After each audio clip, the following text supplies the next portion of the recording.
I wanted to take a moment to talk about Tesla's full self-driving feature on their cars. Now, not every Tesla has this. It's an option that you have to pay about $8,000 for, and then other people have bought it cheaper in the past.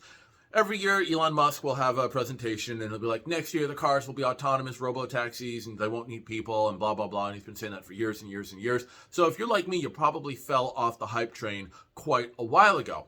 Every so often, I'll check back in on Tesla, see how the cars are coming when it comes to the full self-driving.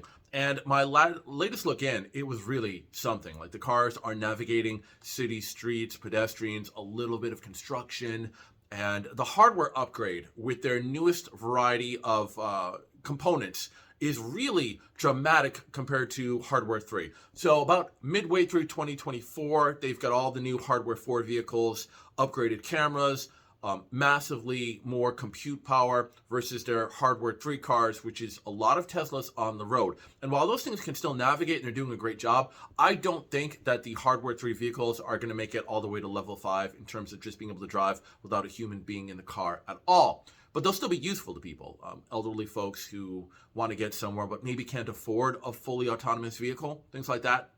So it's going to be wild, though. Our lives as we know them, once these cars become more commonplace, well, it's going to put all the Uber drivers out of work. They're gone. So find something else, I guess.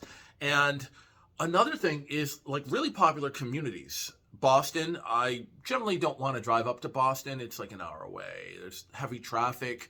It's not necessarily pleasant. But if all I have to do is close my eyes and take a nap, and then suddenly I'm in Boston because the car's done all of the driving, well, I would go up to Boston more often. Same thing when it comes to New York. That's about a 3-hour drive. I don't want to drive 3 hours one way, then 3 hours back just to kind of hang around for the day. But if I can take a nap and then wake up at the Metropolitan Museum, tell my car to go park an hour away wherever it's free, and then at the end of the day, head home, I will. But I think New York City is certainly doing something right with the congestion pricing. More cities that are kind of tourist draws are going to have to take that up. Otherwise, their streets are going to be clogged with fully autonomous vehicles just driving around waiting for their owners as they're having dinner or seeing the Met or something like that. You get my drift.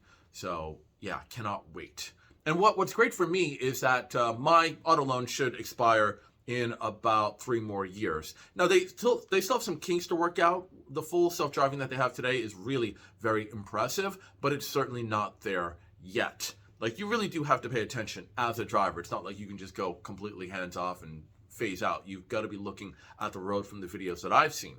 But 3 years from now, that should be different. I would describe today's current self-driving as like a teenager who errs a little bit on the safer side. So not some sort of speed maniac.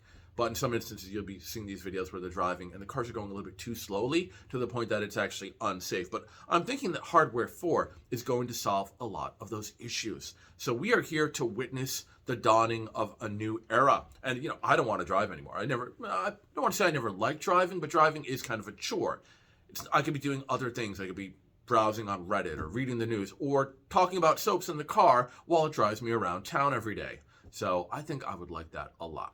Anyways, just wanted to discuss the oncoming future with everyone out there. I know Waymo has their own little thing going, but the Waymos are really limited, right? Like, and the cars are also hideous too. Those things look really bad. But it's not about the aesthetics. I'm sure the Waymo cars will be really quite expensive, where at least a Tesla is probably affordable for your average person.